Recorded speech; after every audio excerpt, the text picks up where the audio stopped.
Hello guys, नमस्कार। उम्मीद करता हूँ कि आप सभी स्वस्थ होंगे। आज हम डिस्कस करने जा रहे हैं एसएससी सीजीएल 2025 के लिए रीजनिंग की स्ट्रेटजी को। हम रीजनिंग की स्ट्रेटजी को तो डिस्कस करेंगे ही करेंगे, लेकिन मेन ये बात है कि हमें किन चीज़ों से बचना है, क्योंकि आजकल विद्यार्थी कुछ ऐसे जाल में फंस के रह जाता है और अपने जो डायरेक्शन, अपना जो मंजिल है उसको ही भूल जाता है। उनको भी हम डिस्कस करेंगे बारी बारी से। सबसे पहले हम डिस्कस करते हैं रीजनिंग की स्ट्रेटजी को।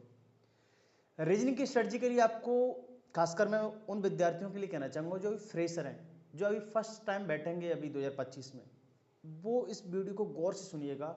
आप बिल्कुल भटकेंगे नहीं अगर इस वीडियो को आप अच्छी तरीके से सुनेंगे तो। अभी आप फ्रेशर हैं, अभी आप आए हैं, आपको पता नहीं है क्या सिलेबस है, कहाँ से पढ़ना है, कैसे पढ़ना है, किस बुक्स को फॉलो करना है। अगर आप सबसे पहले खुद से पढ़ सकते हैं तो आप खुद से रीजनिंग को कर सकते हैं, इसमें कोई दो राय नहीं। किसी टीचर को फॉलो करने की ज़रूरत नहीं है। आप कोशिश करें खुद से पढ़ने की। लेकिन हर विद्यार्थी बुक से नहीं पढ़ सकता, उसे टीचर की हेल्प चाहिए ही चाहिए। तो आप किसी एक टीचर को फॉलो कराएं और उससे अच्छे तरीके से नोट्स बनाएं। नोट्स बनाने के बाद में एक काम जरूर करें, फिर दोबारा किसी टीचर को फॉलो ना करें, किसी दूसरे टीचर से ना पढ़ें, क्योंकि आपका जो कॉन्सेप्ट है वो फिर कहीं ना कहीं ओवरलैप करेंगे। एक दूसरे के कॉन्सेप्ट, टीचर्स के जो हैं वो कॉन्सेप्ट ओवरलैप करेंगे कहीं ना कहीं।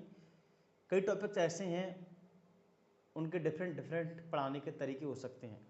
तो कृपया करके एक टीचर को फॉलो करके और उसी तरीके से उसको अच्छे तरीके से प्रैक्टिस करें। आपने सिलेबस कर लिया, फिर क्या करेंगे कि आप कोई सी भी बुक उठाएंगे जिसमें प्रीवियस ईयर क्वेश्चन दे रखे हैं, उसके 5 साल के क्वेश्चनों को अच्छे तरीके से प्रैक्टिस करेंगे।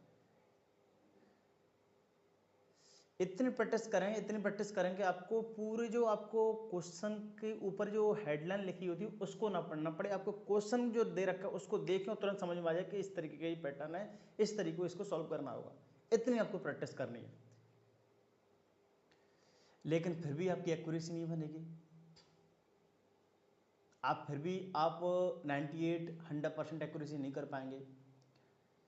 और एक्यूरेसी भी करनी, क्योंकि यही एक ऐसा सब्जेक्ट है, यही एक ऐसा सेक्शन है जिसमें आप 100% एक्यूरेसी के साथ आंसर मार्क्स ला सकते हैं। कई सेक्शन ऐसे हैं जिनमें आप फंस गए, उनमें आप 100% एक्यूरेसी नहीं कर सकते हैं। मैथ में भी आप एक क्वेश्चन गलत करने के चांस हैं, लेकिन यहाँ पर गलत करने के चांसेस बहुत ना के बराबर हैं अगर आप अच्छी तरीके से प्रैक्टिस करते हैं तो। इंग्लिश का तो आपको पता ही है, उसमें कहीं ना कहीं डाउट रहता है कि पता नहीं यार कितने जाएंगे, 23 जाएंगे, 20 जाएंगे, 22 जाएंगे, कितने सही जाएंगे। जीएस का तो आपको पता ही है। रीजनिंग का आपको कह सकते हैं कि भाई इसको अच्छी तरीके से करूंगा तो मैं 100% एक्यूरेसी के साथ अपने मार्क्स को गेन कर सकता हूँ। फिर विद्यार्थी इसको इग्नोर करता है और जब पेपर हॉल में बैठता है ना, तो यही सोचता है कि मेरी रीजनिंग गलत नहीं जाएगी, रीजनिंग में मेरी 100% एक्यूरेसी के साथ मार्क्स आएंगे। तो मार्क्स लाने के लिए आपको पढ़ना तो पड़ेगा ना, अच्छी तरह से प्रैक्टिस करनी पड़ेगी। तो आप 5 साल की प्रैक्टिस कर लीजिए, आपका इतना करेंगे फिर भी आपको कहीं ना कहीं ये रहेगा कि यार अपने मार्क्स नहीं आ रहे हैं, 1 2 3 क्वेश्चन गलत रह रहे हैं, 3 4 क्वेश्चन आपको हमेशा परेशान करेंगे। उनके लिए आपको कुछ यूनिक तरीके से प्रैक्टिस करनी होगी, और वो टॉपिक्स मैं आपको बता रहा हूँ बारी बारी से। अगर आप इनको कर लेते हैं तो मैं गारंटी के साथ कह सकता हूँ, मैं आपको लिख के दे सकता हूँ कि आपके 100% एक्यूरेसी के साथ आपके 25 में से 25 क्वेश्चन कोई नहीं रोक सकता है। जो बारी बारी से मैं टॉपिक बताऊंगा, इनको आप अपने रीजनिंग की बुक है ना, उसके पहले पेज पे लिख लें कि भाई साहब इन टॉपिकों को अगर हम करेंगे तो हमारे 25 में 25 क्वेश्चन आ सकते हैं। इनको मैं बताता हूँ, टीचर्स भी आपको नहीं बताएगा, मैं आपको बता देता हूँ। इनको आप अलग से करना, टीचर तो कह देगा मेरा पढ़ लिया आपका काम खत्म, लेकिन काम खत्म नहीं है। मैं बता रहा हूँ काम खत्म कब होगा। सबसे पहले आपको करना है टॉपिक एनालॉजी का। ये एनालॉजी का टॉपिक अगर आपने कर लिया, इसकी एक्यूरेसी आपकी अच्छी होने लगी, तो ये करने के बाद में आप अन्य विद्यार्थियों से एक यूनिक फील करेंगे एनालॉजी का। अब वो एनालॉजी खासकर वो नंबर एनालॉजी हो या लेटर बेस्ड एनालॉजी हो, किसी तरीके की एनालॉजी हो, मैं कह रहा हूँ आप नंबर एनालॉजी को अच्छी तरीके से कर लेंगे तो आप बहुत अच्छे स्टूडेंट होंगे। ठीक है, आपने ये टॉपिक कई बार प्रैक्टिस करना है, कई तरह के क्वेश्चन करने हैं, जितने क्वेश्चन आप कर सकें उतने क्वेश्चन करने हैं। फिर देखें आपकी कितनी कैसे एक्यूरेसी नहीं बनती, 100% एक्यूरेसी। दूसरा टॉपिक है आपका फिगर सीरीज का। फिगर सीरीज क्वेश्चन विद्यार्थी को प्रश्न करते हैं। फिगर सीरीज के क्वेश्चन आप अच्छी तरीके से कर लेते हैं तो आप 100% एक्यूरेसी के साथ 100% एक्यूरेसी की ओर और बढ़ेंगे। आप बहुत अच्छा इसको कर सकते हैं रीजनिंग में। आप 25 में 25 क्वेश्चन कर पाएंगे जब इन टॉपिकों को करेंगे। हम थर्ड टॉपिक बताते हैं आपको, बोर्ड मार्क्स का जो कॉन्सेप्ट होता है। बोर्ड मार्क्स के क्वेश्चन विद्यार्थी को पसंद करते हैं, आप इसको अच्छी तरीके से करें। एक होता है ऑड वन आउट का, आपको 4 ऑप्शन दे रखे होंगे, उसमें से कहेगा इनमें से कोई भिन्न या असंगत ऑप्शन को फाइंड आउट कीजिए। ये भी आपको परेशान करता है, तो इसको अच्छी तरीके से करना है। और मैंने जो 3 टॉपिक शुरुआत के बता चुका हूँ, उनको तो आपको इग्नोर करना ही नहीं है। वही आपकी एक्यूरेसी को बनाते हैं, वही एक्यूरेसी को आपको बिगाड़ते हैं। मैं आपको पुनः बता दूं, एनालॉजी का, फिगर सीरीज का और बोर्ड मार्क्स का। फोर्थ टॉपिक हम कह सकते हैं, फिफ्थ टॉपिक कह सकते हैं, ऑड वन आउट का भी हो गया। फिफ्थ टॉपिक कह सकते हैं मैट्रिक्स का। मैट्रिक्स में क्या होगा कि आपको एक कॉलम स्क्वायर बेस में एक आपको कुछ नंबर्स दे रखे होंगे रो में और कॉलम में, उसमें कुछ रिलेशन दे रखा होगा, या रो में होगा या कॉलम में होगा। उसमें से एक जो ब्रैकेट है, एक या आप कह दें एक स्क्वायर बेस जो आपको स्पेस होगा वो आपका खाली होगा, उसको आपको भरना होगा। उनके कॉन्सेप्ट को, उनके लॉजिक को जाना है, रो में होगा या कॉलम में, उनको जाना है, उसी तरीके से उसको फिलअप करना होगा।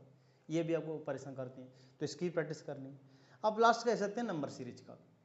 इनके आपके 6 टॉपिक हैं। अगर इन 6 टॉपिकों को कर लेते हैं तो अब भाई साहब आपको कोई रोक नहीं सकता 25 में से 25 क्वेश्चन करने से। मैं आपको ठोक के कह सकता हूं कि आपको कोई रोक दे 25 में से 25 क्वेश्चन करने से, आप करना, फिर देखें कैसे क्वेश्चन आपके 25 में 25 नहीं आते हैं।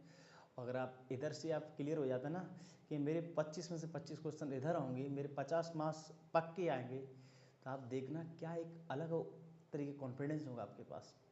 आप कैसे और सब्जेक्ट को अच्छी तरीके से कर ले जाते हैं जब ये अच्छा हो जाता है तो। और मैं विद्यार्थियों से कहना चाहूँगा, जो मैं कह रहा था कि आपको किन चीज़ों से बचना है, किस दलदल से बचना है, किस जाल में को नहीं फंसना है, तो आप आज देख रहे हैं कि आज सोशल मीडिया पर, या आप ये कहें यूट्यूब पर, या आप ये कहें कि ऑनलाइन कोचिंगों में कितना सारा मटेरियल आपके पास है, कितना सारा आपके पास पीडीएफ का कंटेंट है। आप कह सकते हैं आपका बुक्स कह सकते हैं, कुछ भी कह सकते हैं, आप ऑनलाइन बहुत सारा कंटेंट है।